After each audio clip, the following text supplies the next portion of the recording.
우리 예수님께서 안식일에 그 병든 자를 고치신 것이나 또 예수님께서 아버지 하나님의 뜻대로 행하신 것이 유대 지도자들에게는 큰 장벽이었나 봅니다.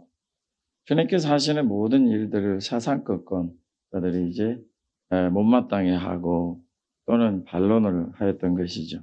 근데 중요한 것은 예수님께서는 하나님의 아들이 되시고 하나님의 뜻을 저들에게 밝히신 것이고 이 유대 지도자들은 특별히 그 지도자들 중심에 있던 바리새인들은 모든 게 다 자신들이 원하는 방법이나 방향대로 하나님의 율법의 말씀들을 고쳐왔던 것이죠. 안식일에 이 바리새인들이 만들어낸 조항만 하더라도 39개의 조항인데 그 조항을 보면 참 재밌는 일이 많죠. 오늘 예수님께서도 잠깐 언급하셨지만은 나귀에게 그 수레를 달아서 짐을 운반한다든지 아니면 어깨에 짐을 허리에 등에 짐을 지워서 운반하는 것은 안식일날 절대로 안 됩니다. 나귀나 노새가 짐이 없이 그냥 끌고 가서 물을 먹이는 것은 안식일에 할 수 있죠. 우리 저들이 이 안식일의 모든 조항을 만들 수 있었다는 것은 우리 예수님께서 우리 하나님께서 율법을 주실 때에 그 안식일에 대해서 안식일 거룩히 하라 그런 말씀만을 주셨기 때문에 그렇죠. 그럼 안식일에 있어서 우리 예수님이 다시 말씀해 주신 게 뭐냐면 누가 안식일의 주인이냐? 사람이냐? 안식일이냐? 만일에 안식일이 주인이고 사람이 안식일의 뜻을 맞춘다면은 모든 조건들을 만들어내야 되겠죠. 그러나 안식일이 사람을 위해서 있다면은 우리에게 중심은 하나입니다. 하나님의 영광입니다. 하나님께서 우리에게 주실 때 안식일을 주실 때 우리들을 싫어하신 것이고 싫어하는 이유는 하나님이 창조하실 때에 사람이 쉬지 아니하면은 병들게 되고 땅이 쉬지 아니하면은 병들게 된다. 우리 하나님께서 안식일을 주실 때 하나님께 창조하신 뜻대로 그들에게 분명히 밝혀주신 것이고 사람들이 안식일에 쉬어서 모든 하나님의 이루심과 하나님의 창조하심과 또 땅의 땅들도 하나님이 지으신 말씀대로 좀 쉼을 얻게 하시는 것이죠. 우리 애들에게서 쉼이라는 것은 중요한 요소 중에 하나입니다. 물론 어떤 분들은 쉼을 제대로 얻지 못하고 고생하시고 열심히 수고하신 분들도 있죠. 그래서 요즘에 우리들이 이제 말하기를 육체의 휴식보다 마음의 휴식이 더 중요하다. 아무리 육체가 하루에 10시간씩 잠을 자도 그 마음이 쉼을 얻지 못하면 그 몸이 병든다 하는 것도 우리가 얘기를 하죠. 요즘처럼 바쁜 시대는 없죠. 요즘처럼 분주한 시대도 없죠. 우리나라 빨리빨리라는 이 단어는 세계에서 아주 유명해서 이제 한국말을 잘 못하는 사람들도 빨리빨리라는 단어를 알고 있죠. 그럼 우리가 이 모든 삶을 살아갈 때 과연 우리의 중심이 어디에 있느냐는 것입니다. 이것이 우리에게서 굉장히 중요하죠. 우리가 살아가는 동안 70도 살고 80도 살고 90도 살고 100도 살고 저처럼 120도 살고 우리가 이 일들을 이루어갈 때 하나님 앞에 이루는 모든 일에 있어서 사람의 모든 연한과 연수가 정해진 바 되어 가는 거죠. 분명한 사실은 하나님 정해진 연한까지 우리는 반드시 살게 됩니다.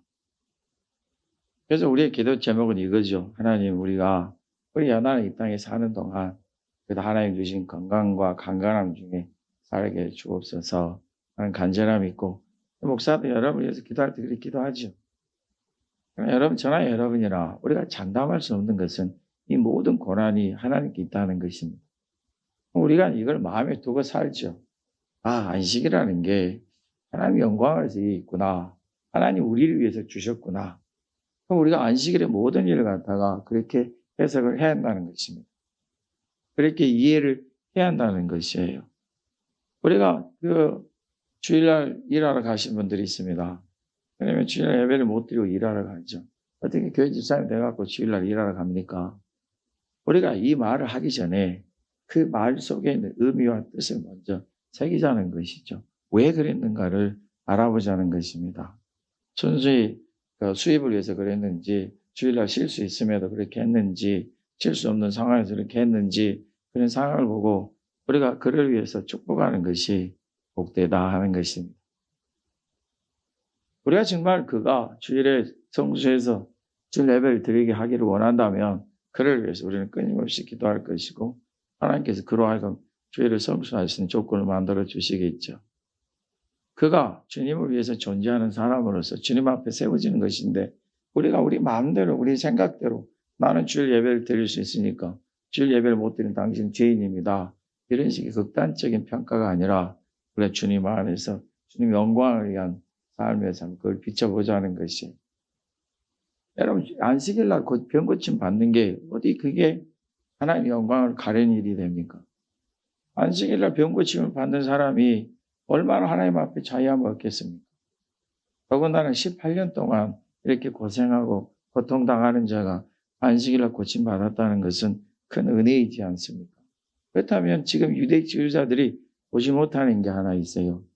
하나님의 영광도 보지 못하죠. 하나님께서 왜 이를 고쳐주셨는지도 모르죠. 그 다음에 이 여인이 얼마나 고통 가운데 지냈는지도 모르죠. 이 여인이 왜 병에 걸렸는지도 모르죠.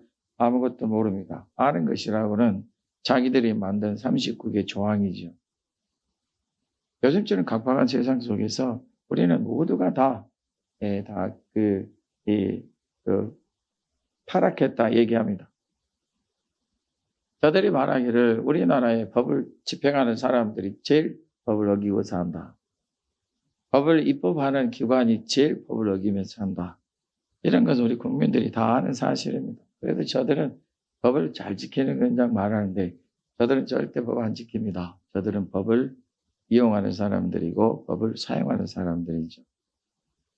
세상에 자기들끼리는 굉장히 그 법이 유해지고 또 다른 사람들의 법이 굉장히 강해지는 사건도 우리가 하루 이틀 접하는 거 아닙니다. 뭐 때문에 그렇습니까? 법의 모든 조항은 자기를 위해서 있는 것이지 자기가 법을 위해서 있는 게 아닙니다.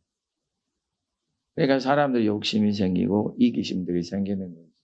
우리가 믿음의 생활을 이렇게 할 수는 없습니다. 어디 우리의 믿음이 내가 한 믿음이든가요? 내가 100일 동안 공을 들이면 믿음이 좋아지고 내가 100일 동안 기도하면 능력이 생기고 그러던가요? 어찌 우리가 내가 100일 동안 기도한 걸 자랑할 수가 있을까요? 어찌 내가 40일 금식 기도한 것을 자랑할 수 있을까요?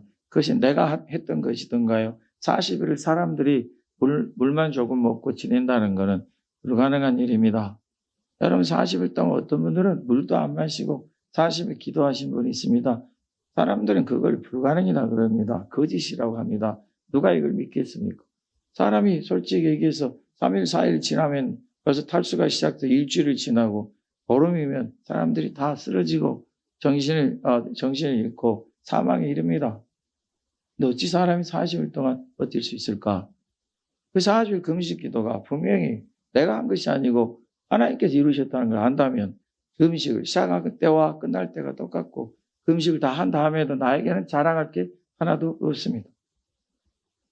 그 중심이 40일 금식 기도에 있었던 게 아니고 하나님의 영광이 있었던 것이잖아요. 내가 예수를 믿고 살아가는 것이 환경과 나에 있는 거 아닙니다. 아무리 힘든 환경과 어려움과 형편 속에서도 내가 우리 예수를 믿고 하나님의 나라에 가고자 한 거 하나님의 영광이고 하나님께서 내신 뜻이잖아요. 우리가 거기에 맞춰서 가는 것이지 누구 때문에 뭐 때문에 어떤 환경 때문에 결코 아닌 것입니다. 지금 이들이 예수님께서 안식일날 병을 고쳤다고 비난할 이유가 어디에 있습니까? 여러분 같으면 절대 그렇지 않고 하나님께 영광을 돌리고 감사하겠죠. 왜요? 우리가 봐도 이 여인은 치료받아야 마땅하지 않습니까? 아니 세상에 안식일날 예수님이 치료해 주셨는데 하나님이 치료해 주시는데 저들이 말하기를 안식일을 범했다 합니다. 이게 도대체 말이 앞뒤가 맞는 말입니까? 전혀 말이 안 맞잖아요. 말씀을 주신 것도 하나님이시고 안식일을 지키라 한 것도 하나님이신데 하나님 앞에서 하나님의 은혜와 능력을 따라서 이 병든 자를 고쳤는데 저들이 예수님을 비난합니다. 도대체 뭘 비난하는 것일까요? 저들이 믿는 지식이 그렇게도 하나님의 말씀보다 더 앞설까요? 저들의 믿음의 능력이나 믿음이 우리 하나님의 은혜보다 앞설까요? 저들이 누구를 믿고 누구의 말씀을 따르는데요. 우리의 믿음과 우리의 신앙이 절대로 오해돼서는 안 됩니다. 내가 50년 예수를 믿고 아무리 많은 능력을 체험했을지라도 그 하나님의 은혜일 뿐이에요. 내가 아닙니다. 내가 기도해서 능력받았지요. 천만의 말씀이요. 아무리 내가 기도해도 하나님이 안 주시면 안 됩니다. 아무리 내가 믿음이 좋은 것 같아도 하나님이 그걸 믿음을 좋게 해주시고 은혜를 주셔야 가능한 것입니다. 어찌 내가 내 믿음 좋은 거, 어찌 내가 내 하나님의 은사가 많은 거, 그걸 자랑할 수가 있겠습니까? 자랑하는 거, 바리새인하고 똑같습니다. 여러분, 이 여인이 지금 하나님 앞에 나왔는데 우리 예수님께서 이 여인에게 하신 말씀 우리가 곰곰이 새겨보면은 참 이 여인의 삶이라는 것이 참 그렇게 애달피 귀지없습니다. 예수님께서 회당에 들어가셨는데 안식이라 들어가셨죠. 거기에 허리가 꼬부라져 조금도 펴지 못하는 한 여인이 있었는데 무려 18년 동안 그 전에는 괜찮았다는 것이죠. 근데 그 이유가 참 안타깝습니다. 귀신이 들려서 알아서 그래요. 그러니까 이 여인이 왜 이렇게 귀신에게 매임이 됐을까? 허리를 펴지 못했을까? 우리가 주변에 보잖아요. 오랫동안 고생하고 일하신 분들이 허리를 펴지 못하고 있는 분들을 우리가 보죠. 근데 이거는 이 사람이 귀신이 들려서 귀신이 그걸 꽉 붙잡고 있어서 그런다는 거. 뭐 때문에 그럴까? 우리가 참 궁금하죠. 근데 이 여인에게는 왜 이렇게 안식일 날 빠지지 않고 이렇게 하나님 앞에 나왔을까? 분명히 허리가 꼬부라져가지고 펴지 못해 고통 가운데 있는데 그렇게 열심히 안식일 날 나오는 것이 하나님 앞에 나오는 것이에요. 귀신이 들려가지고 사탄에게 매임받아서 허리를 펴지 못하는데 왜 나오는 것이죠? 이게 쉬운 일은 아닐 것입니다. 여기에서 우리가 한번 곰곰이 한번 하나님의 말씀을 깊이 생각해 보게요. 우리 주님께서 이 여인을 치료하실 때 그것부터 봅시다. 우리 예수님이 보통 우리 주님이 말씀하시기를 귀신아 떠나가라 하면 귀신 떠나가서 치유가 됩니다. 그럼 네가 네 병에서 너 놓였다. 네가 네 상을 들고 일어서라 가라. 눈을 뜨라. 주님께서 이렇게 만져주시는 경우도 있지만 대부분 말씀으로 하시죠. 근데 여인에게는 두 가지를 다 하십니다. 보면은 여자여 네가 네 병에서 놓였다. 하나님 주님의 말씀입니다. 그럼 여인은 지금 주님의 말씀을 듣고 믿음이 생기는 거죠. 믿음은 들으면서 오잖아요. 들은 말씀에서 오고 내가 믿음이 딱 생기는 거예요. 주님께서 나에게 말씀하시는 게 들리고 마음에 내 병에서 놓였다 하시니까 확신을 갖는 거죠. 그리고 13절의 말씀 보면은 안수하신다. 말씀을 듣고 이 여인이 믿음을 갖고 그 다음에 안수하시니 그 여인이 곧 펴고 하나님께 영광을 돌리는 이 과정을 보면 굉장히 박진감이 넘치죠. 우리 예수님께서 그 여인을 부르셨어요. 그 여인의 이름이 무엇인지 우리는 모르지만 부르셨어요. 그 예수님께서 그에게 말씀하셨어요. 여자야, 네가 네 병에서 놓였다. 여인이 그 말씀을 듣고 확신을 갖는 거죠. 아직 허리는 펴지지 않았습니다. 그런데 아멘 하는 것이죠. 그때 예수님께서 그 여인을 안수하여 할 때에 여인의 허리가 펴졌다. 그리고 하나님께 영광을 돌리더라. 이게 주님께서 그 여인에게 주신 선물입니다. 그렇다면 생각해 보세요. 여인이 허리가 그렇게 아픈 중에 안식일을 빼지 않고 열심히 나왔어요. 여인은 하나님을 경외하는 사람이고 하나님을 믿는 사람. 그의 형편이 어떻든 간에 고통 중에 있든지 허리가 아프든지 간에 상관하지 않고 하나님의 말씀을 따라 살아왔어요. 귀신은 여인을 그렇게 못하게 하는 겁니다. 이까짓 게 허리가 구부러지면 가겠는가? 이런 식이겠죠. 여러분 오해하지 마십시오. 귀신이나 사탄은 어차피 저들은 심판받기로 이미 작정된 자들이고 우리 예수님께서 부활하시고 승리하셨기 때문에 그 선을 넘어갈 수가 없어요. 사람들로 하여금 스스로 포기하게 만듭니다. 여러분들이 기도하면 많은 사람들이 얘기하잖아요. 기도를 하지 못하도록 방해만 할 뿐이지 기도 못하게는 할 수 없어요. 기도 못하고 방해하다가 사람이 너무 그게 무섭든지 너무 기도가 잘 안 되든지 졸리든지 짜증이 나든지 화가 나든지 또 귀신들이 막 이렇게 역사하는 게 보이든지 해서 스스로 포기하고 가버리면 돼요.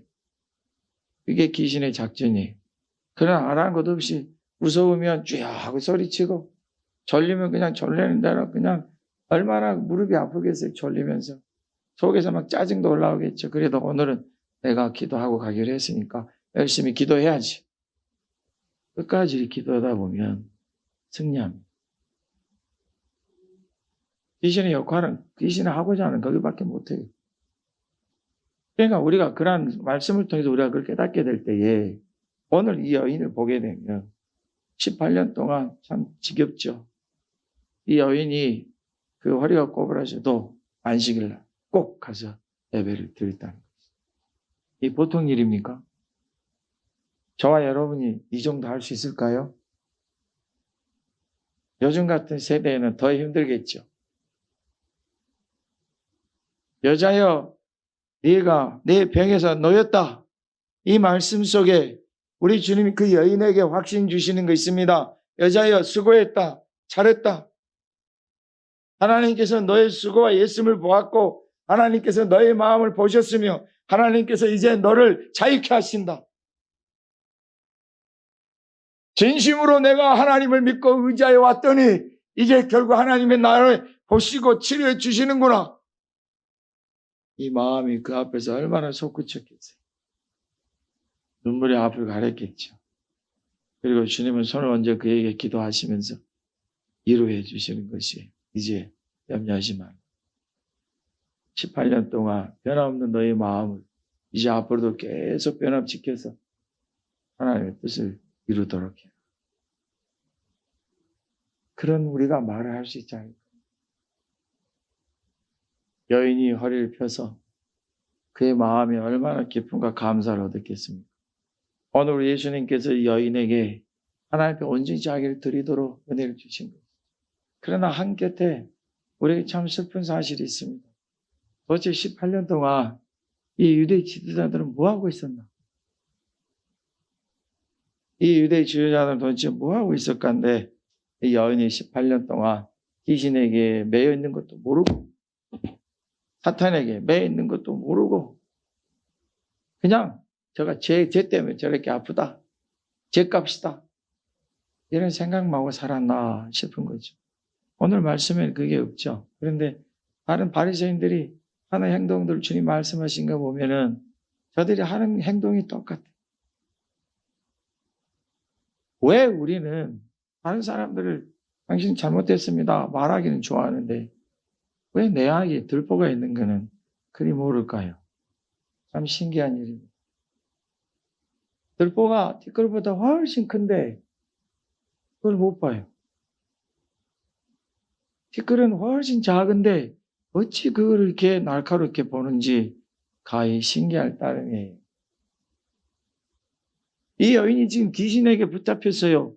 여러분 지금 여인은 귀신에 붙잡혔기 때문에 귀신을 예수님의 이름으로 쫓아내고 아직 우리 예수님께서 이 땅에 안 계셨다면 이 바리새인들이 하나님의 크신 은혜의 능력을 힘입어서 더욱더 구해야 되고 그리 왔더라면 자기들은 할 수 없었으나 우리 예수님 오셔서 여인을 고쳐줬을 때 얼마나 기뻐하고 존귀와 영광을 하나님께 돌렸겠습니까?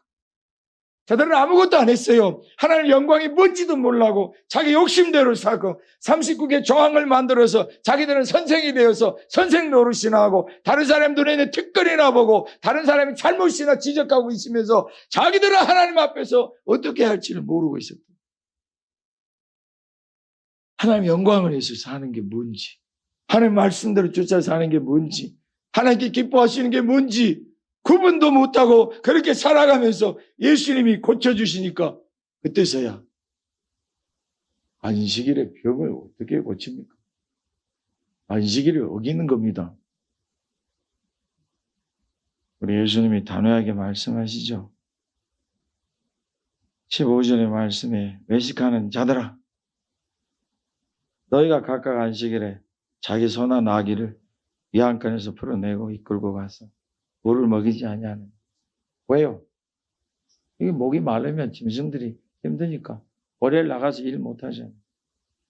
그러면 18배 동안 18년 동안 사탄에게 매임받은 이 아브라함의 딸을 안식일에 매임해서 푸는 것이 합당하지 않냐. 우리 주님이 참 기가 막힌 비유의 말씀이죠. 너희가 묶여있든 매여있든 나귀나 소를 풀어서 밖에 나가서 물을 먹이는 이유가 뭐냐. 이 사람들은 수도가 있습니까? 무슨 생수가 있습니까? 다 자기도 우물에서 물을 길에다 먹고, 동물들은 시냇가에서 물을 먹여야 되겠죠. 아니면 길에서 또 우물에서 먹여줘야 되니까. 하는 거예요. 그러면 여인이 사탄에게 매였는데 그걸 풀어주는 게, 자유하게 하는 게, 하나의 은혜 가운데 잘 살게 해주는 게 어찌 그것이 악하다 하느냐. 예수님은 이러한 행동을 외식하는 자들아 하고 보증하신 것입니다. 여기에 두 가지 반응이 나타납니다. 17절의 말씀 보면은 모든 반대하는 자들은 부끄러워하고 온 무리는 그가 하시는 모든 영광스러운 일을 기뻐하니. 예, 부끄러움이 있고 또 기뻐하는 게 영광스러운 일. 자, 바리새인들을 보십시다. 저들이 얼마나 부끄러웠겠어요. 저들이 지금 온 사람들 앞에서 큰 소리 쳤습니다. 해당자가 하는 말이 이러지 마세요. 안식일은 등고치는 날 아니에요. 그냥 내일 또 있으니까 내일 오세요. 그리고 지금은 조용히 예배 드리다 가세요. 누가 고쳐주셨는데요? 하나님이 고쳐주셨는데. 하나님이 고쳐주셨는데 하나님의 말씀을 쫓는 자들의 말이 참 기괴합니다. 우리의 삶 속에, 우리의 믿음의 삶 속에, 우리의 신앙 속에 우리는 이런 말들을 많이 한답니다. 하나님께서 이루신 일인데, 하나님께서 뜻하신 것인데, 하나님께서 기뻐 받으시는 것인데 우리는 많은 얘기들을 하지요. 어떤 목사님이 중국에 선교 여행을 갔습니다. 이분은 저명한 분이고 또 공부도 많이 하고 신학교에서 가르치신 분이라 방학 되면 선교지를 돌아다니면서 거기에서 이제 자기 주신 지식들을 그 목회자들이 가르친대요. 그래서 중국에 이제 한 번은 방문해서 주변에서 그냥 막 10시간씩 걸어서 오는 목회자들이 와서 수십 명이 앉아서 거기에서 성경의 말씀과 그 다음에 기독교 교리와 이런 것들, 목회자들이니까 그런 것들을 기본적으로 가르치고 같이 먹고 자고 하는데 이분이 이제 거기에서 어떻게 해야 돼? 다 힘들게 중국의 교회라는 게 요즘에는 이제 삼자교회로 막 만들어가지고 많은 지하교회들이 사라진 형편이지만 그것도 참 안타까운 일이에요. 삼자교회 이제 아는 친구 중국인 목사가 삼자교회 소속인데 삼자교회에서 딱 이렇게 방해라는 것을 하면 공산당에서 파견한 한 명이 당의 회원이 나는 예수님도 안 믿어요. 공산당에서 파견을 해가지고 그 모든 교회 행정을 간섭하는 감시하고 그러니 뭐 삼자교회가 얼마나 힘들겠어요. 목회자들은 참 순수한 분들이 참 많죠. 하나님 말씀만 전하면 돼요. 그럼 뭐 하나님께 북한에서도 뭐 그런 일이 벌어지는데 어쨌든 근데 이곳은 소외된 곳이라 많은 분들이 힘들고 어려워요. 그래서 이 목사님이 교회에서 이제 선교 비용, 그 비용을 선교비를 받아서 가서 이제 그분들을 위해서 밥도 사고 여행 경비도 조금씩 도와드리고 수십 명이니까 자기가 다 할 수는 없지만 그리고 이제 그 통역은 조선족 청년이 통역을 했다고 하는데 그래서 그 공항에까지 이제 마중 나와 조선족 청년이 그리스도인. 그래서 그 청년에게 자기 위에 잠바까지도 벗어줬어요. 그래서 벌써 자기는 따고 왔는데 교회에 따고 왔어요. 와서 이제 그 다음에 이제 재직회를 하는데 한 그 집사님이 딱 일어나서 이런 말을 했, 실제로 있었다는 일이에요. 그런 말을 했대요. 저는 목사님을 규탄합니다. 뭔 소린가 했더니 아니 중국 여행은 50만 원이면 족한데 어찌 목사님은 300만 원이라는 경비를 다 쓰고 오셨습니까? 그래서 규탄합니다. 참 희한한 일. 50만 원 중국 여행 갔다 온 거 맞아요. 가서 50만 원 가지고 뭐 합니까? 비행기, 호텔 숙박비. 나머지는 다 또 자기 돈 써야 되잖아요. 그 말이 틀린 건 아니죠. 맞죠. 근데 여러분, 이 목사님이 뭘 하고 오셨냐. 이 목사님이 정말 슬픈 거는 그 집사님이 목사님을 규탄합니다 한 소리 때문에 슬픈 게 아니고 그 집사님 그 얘기 했는데도 다른 권사님이나 장로님들이 아무 말도 안 하고 앉아 계시는 게 더 슬펐대요. 여러분, 우리가 돈 300만 원이 문제가 아니고 하나님께 영광을 돌려 행하는 일에 이분이 어떻게 하셨나 그걸 먼저 봐야 좋겠습니다. 저나 여러분이랑 이 실수들을 많이 해요. 저도 교회 집사님이 주일 딱 안 왔어요. 그럼 이제 속에서 집사님 주일 안 오나 화부터 나겠죠. 그래서 주일 예배 참석해야 되는데 왜 그러세요? 저도 마찬가지예요. 죄를 먼저 봅니다. 그러나 내막을 알고 난 뒤에는 후회한 적이 몇 번 있어요. 여러분, 제가 저에게 깨닫게 하셨던 말 한마디 좀 가르쳐 드릴게요. 한번 따라서 해보세요. 그래도 그 사람이 나보다 낫다. 우리가 과연 주님 앞에서 어떻게 살까요? 18년 동안 귀신에게 매여서 허리 한 번도 펴보지 못하고 저는 참 얼마나 이 삶이 고통스러울까 짐작합니다. 이따금 시골에서 보게 되면 그러신 분들이 걸어가잖아요. 땅밖에 볼 수 없어요. 안녕하세요 인사라도 치면은 그냥 멈춰서 예를 써서 고개를 들려고 하는 그것조차 고통을 느끼면서 봐요. 저분들이 도대체 어떻게 삶을 이뤄갈까? 측은함이 들지 않겠어요? 불쌍함이 들지 않겠어요? 어쩌니 그를 위해서 한 번쯤 기도해야 되지 않겠어요? 18년 동안 그랬으니까. 하나님께 그를 위해서 한 번이라도 눈물로 기도해 줬다면, 하나님 앞에 그를 위해서 한 번이라도 기도해 줬더라면 그 마음이 하나님 앞에서 얼마나 간절했겠어요. 그리고 그 여인이 치료받을 때 얼마나 기뻐하고 즐거워했겠냐. 도대체 이 사람들의 마음에 무엇이 있습니까? 우리의 마음에 하나님의 말씀과 하나님이 기하시는 은혜를 두시길 예수님의 이름으로 축복합니다. 우리의 마음에 뭘 두고 사느냐. 이것이 우리에게 굉장히 중요하지. 우리는 오늘 다 기뻐할 것입니다. 하나님께서 여인을 고쳐주심을 기뻐하실 것입니다. 그리고 오늘 우리는 주님 앞에 이 말씀을 붙들고 기도할 것입니다.